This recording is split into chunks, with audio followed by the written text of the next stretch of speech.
This is the Gen Y Leaders Podcast.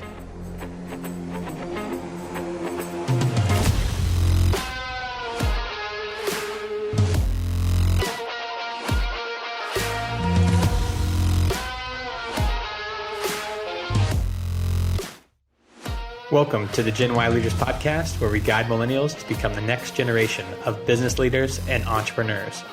I'm your host, Eric Huey, and multiple times a month, we bring you interviews from high-performing millennials who are challenging perceptions and changing expectations of our generation.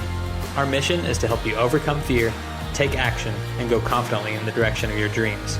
It's time to start preparing now, mainly because 10,000 baby boomers are retiring every day, which will create a vacuum of career opportunities that you've been waiting for. Will you be ready?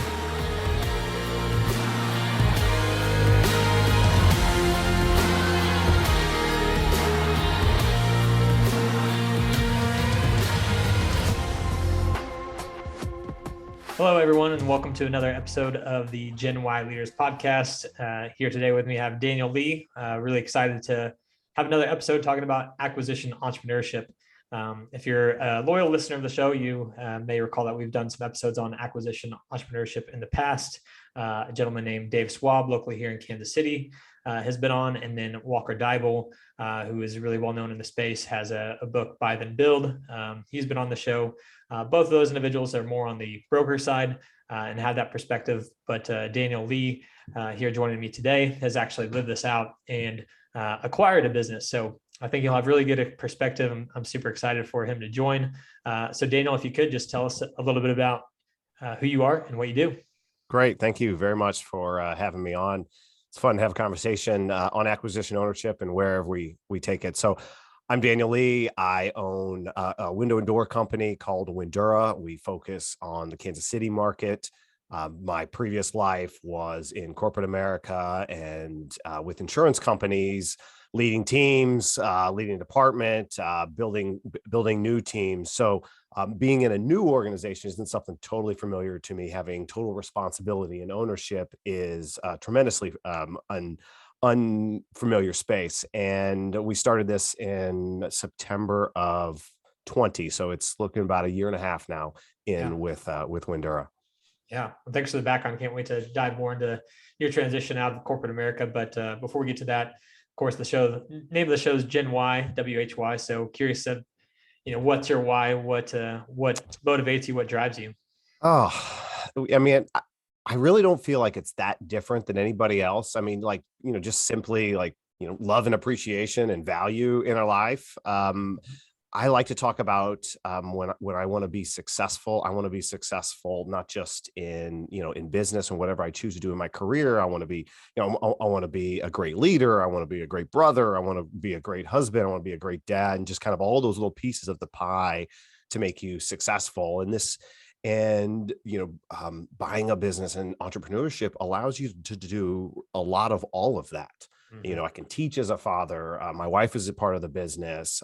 I continue to grow professionally. So there's a lot of things that solves to help me be totally successful as a person. That's really neat. Yeah. It seems like that's a common thread amongst entrepreneurs that I've interviewed is looking at life more holistically rather than compartmentalize. Here's my career. Here's my faith. Here's my hobbies, all that. It's more of a holistic view, which I think is really cool, really healthy. That's a great observation. It's just like one big continuum. I used to say in my corporate life, there's really no work-life balance. It's just life. And you spend time working and you spend time at home. So if somebody walks in the door, to our building, they're not any different than the person that just came from their house. And so it's just balancing your whole life. And I think as an entrepreneur, it's business life. I mean, the business is life. Life is business. I mean, the whole thing is just one big continuum. And perhaps that's what's so, that's what's so stressful about it, but that's what's so exhilarating about it as well. Yeah, well said, for sure. So for those who are unfamiliar, give maybe what would be your definition of acquisition entrepreneurship? So I learned about acquisition on entrepreneurship. And so my understanding and the way that I have taken it is buying an existing business Mhm. and one that is already successful. And, in my particular search, I was looking for a business that was already sustainable. And I'm coming out of corporate America. I worked my way, through the ranks at my previous careers. So I had income needs, I had life needs. So I needed a business that, I like to say a boring business. I think windows and doors are actually really, really exciting, but a boring business. When people talk about starting a business, they talk about this big tech or all sorts of things. Nobody talks about buying a window and door company. But now I think that's really, really exciting. So for me, that's just it's an existing business that has a revenue source, a customer base, and think about a race car that's already going around the track. Yep. And what you're doing now is optimizing it. How do you run faster? How do you run more races? How do you win more? How do you get bigger and better? And so that's where I feel like I've stepped into this company and taking it into its next chapter, where the founding entrepreneur, he started it from the garage, built it up to what it's called to at this point where it's a sustainable business. And now I can come in and bring the skills that I have from my 15 years in corporate America, and I can apply systems, processes to try to help us grow. Yeah. How long had the business been going before you stepped in?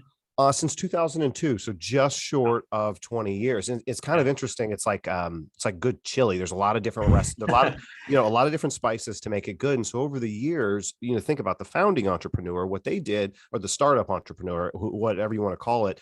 He tried, and his team, they tried one thing, didn't work, tried another thing, didn't work.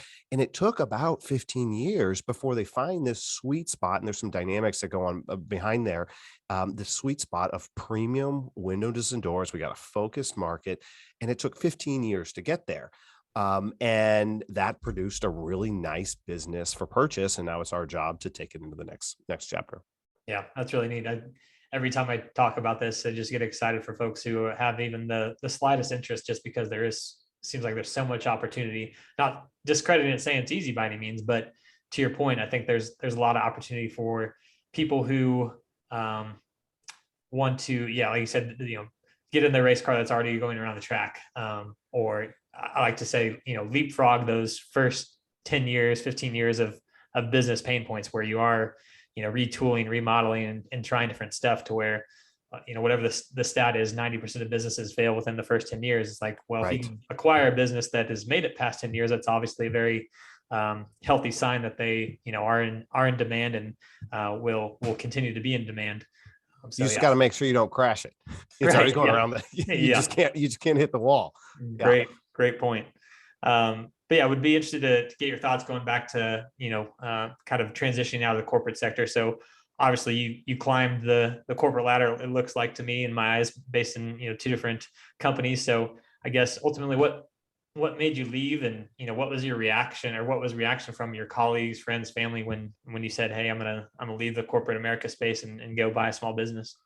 Well, I'll start from closest and work my way back. The response from my colleagues and peers was just amazing, super supportive. I was very nervous about it. I called my boss like in advance and I said, "Hey," and he's just like, "Wow, if anybody's going to do it, it was going to be you."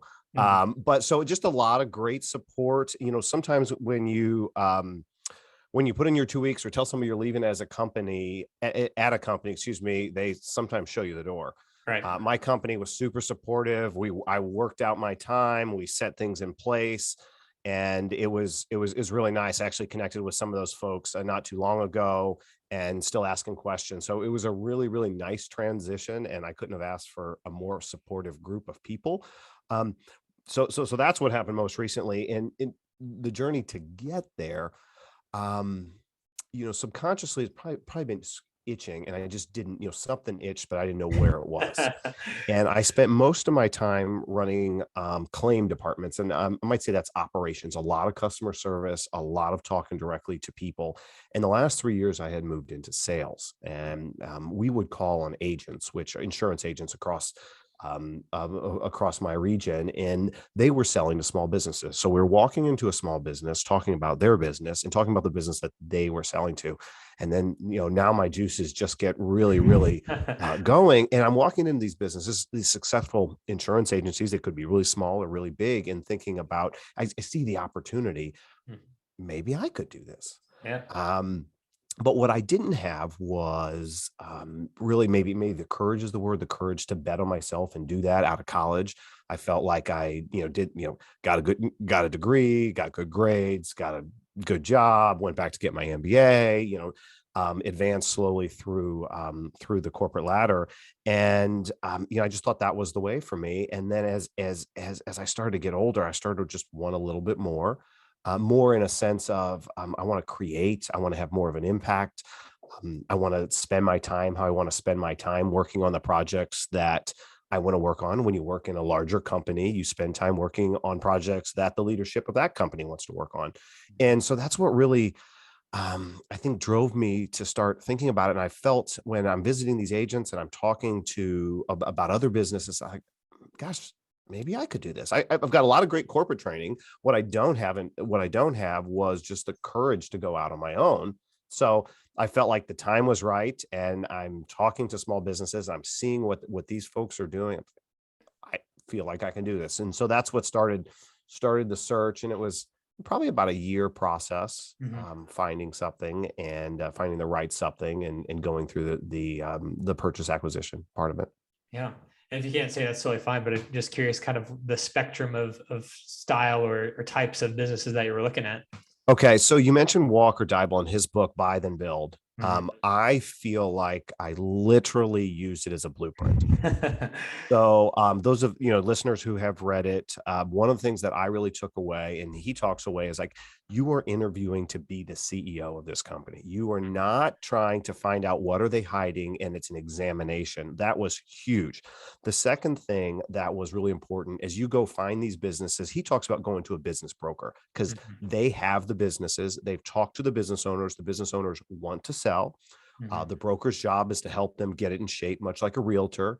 Get your house in shape in order to make it sellable, financials and all that type of stuff. And so what I did was I created a one-page document on everything that I thought a business broker would be interested in knowing. So my photo, just a little blurb from my resume about who I was professionally. I put my net worth up there. I put my team. I had contacted a lawyer, a small business owner, a small business lender, an accountant. So I was serious. And then I came up with a target statement. And Walker talks about this in his book, about what I was looking for. And it was a service-based company with established sales routine, in need of operational efficiency, within 200 to 400K SDE in the Kansas City area. And so now when I hand this to a business broker, they know exactly. The question they'll always ask you is, what type of business are you looking for? Most people are like, I don't know. Something good makes me a lot of money. So I had a very specific statement. And then what the broker cares about, I believe they might close 1 to 2 deals a year. So they want to know, can you close it? Are you prepared? Who are you? Is it bankable? Are you bankable? So I tried to put all that information on a one-page sheet. So as I would call the business brokers around town, and I would say, hey, here's my seller or buyer profile. I'd love to have a conversation about the listings that you have, that are either public or maybe a pocket listing or a private circulation. And I probably met with 4 or 5 different firms in town, and went through their listing to find the appropriate one. No idea it was a window and door company. So another question I get asked is, how did you come up with the target statement? Yeah. And it was based upon, I spent more, I get up in the morning, probably 5:20, and I'm going through my journal, and I'm looking for things that I did well. When did I enjoy myself the most in my career? When was I most successful? Interesting. Those are usually concurrent. You enjoy yourself and you're most successful. I'd taken tons of leadership assessments. So I pulled out all those and found out where have I enjoyed it the most, and where have I been most successful. It's really been in a service-based business, delivering your product through people. And most of my, insurance is selling the invisible. There isn't really anything until there's a claim, and then we have to deliver. Right. And so I was looking for something like that. And this business, the product is really important, but what's really unique about this business is our people and how we sell, how we serve, how we install. And traditionally, the home improvement business goes about it a little bit differently than we do, and there's a lot of subcontractors, which makes it difficult to make a consistent process. And so our business is almost the opposite of that. We have all our own staff, installers. We don't have high pressure sales, and a very consultative approach. And so I felt like that really fit my strengths well. Mhm. Yeah. Thanks for the overview. That was awesome. In terms of, your vision for the future, do you plan on acquiring more businesses? And do you plan on those being, if so, do you plan on those being in the same sector? Oh man. If you can't say it, no worries. No. I'm just like, gosh, you're just asking me to think. So I would say in the short term, call that 5 to 10 years, I am focused on growing this business. Mhm. Not huge, but I came in as a $2 million business, so it doesn't take too much to double, triple. Well, I mean, it does take a lot, but if we do that, we're still a small business. We're still a small business. In terms of acquiring, I would be interested in acquiring similar businesses or adjacent business. Have you ever read or heard of Great Game of Business? Have not, no. Interesting read. They're down in Springfield, Missouri. I would strongly suggest. But what they do, like, so for example, we we don't you need a painter to come after us. Mm, So instead of adding painting to our menu, what I would want to do is buy a painting business right. and have a separate business, not wrap it in there. And Windura is the painter's biggest customer. Mm, And so that creates a sustainable business with a painter, and then and they can do other stuff as well. yeah, that's So, it. It has a kind um, of trickle down a ripple effect with that. yeah, that would be my thought. I mean, that's way down in the future, I think, for me. So right now, we're still trying to do the best we can and optimize and grow this little business that we have. Sure.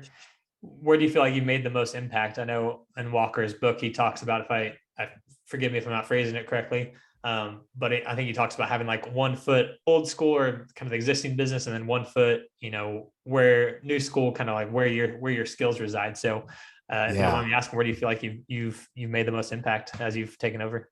That's a really delicate balance, especially from somebody like I don't come from the window and door home improvement industry. Mhm. So I have taken over many teams. I've taken over my own team where my peers, where now I'm the supervisor for my peers and all that type of stuff. So it's really delicate walking in. So the first thing we did was digitize the business. Mhm. And that was one of the big realizations that I had when I was in my prior job and meeting with a lot of different small businesses is owned by the baby boomer generation. They were successful businesses. Why invest in technology? Let's not break what's working well. Yeah. And so that's the first thing I did. I brought in a CRM. We've actually moved on to our second CRM, brought in data and analytics, took everything from file boxes and made it all cloud based, our telephony system. So really all our people who are in the office can work anywhere. We're not reliant on this particular office or the files in the back room to make anything happen. It also adds data to our business. And so we can watch where our projects are, where our sales are, and allow us to implement or influence at the right point in time. Mm. So that's probably one of the biggest things that we've done right off that was not low hanging fruit, like hard to do, but digitizing, especially now in COVID. So if somebody's exposed in the office, they can still work from home, and all those great things that have come from COVID and remote work. Yeah. Yeah. As one point I wanted to not gloss over when you mentioned earlier. Did you say you acquired it the business in September of 2020? Yes, Right. I So right on the acquired it. outskirts of after COVID had hit. Do you feel like that had um, made things easier or harder in terms of the acquisition process? I mean, was the seller more motivated, or was it harder to get deals done? It was the latter. It was hard to get a deal done because credit had tightened up. So Mhm. we found each other in, I think, February or March of 20 and put the letter of intent right before the shutdown. Wow. So we had agreed in principle on the deal, and then we had the shutdown. Oh my gosh. And so the banks were inundated with PPP. So I Yeah. used a small business administration loan, 7A loan, to fund most of the business. And a small business lender was inundated with PPP. So I would call the Gosh. banks: one, are you interested in this type of business? Two, do you even have capacity to take on another 7A loan? So we went for about 6 months when it should have been a 1-2 month process. And the first lender that I went to, we went all the way basically to the mat, and or almost to the finish line, and then the loan got rejected at the Oh very, my very last moment. gosh. And it was because I didn't have experience in the window and door industry. Right. So then I went out to find another lender. So that 6 months during COVID, credit really, really tightened up. And it was a very stressful time. Now, the silver lining is on through the CARES Act. If you purchased a business before or had a 7A loan before like September 23rd, is really literally the day we closed, Mhm. the SBA would make your payments for like 6 months. Wow. And so we closed the business, even though it was really difficult.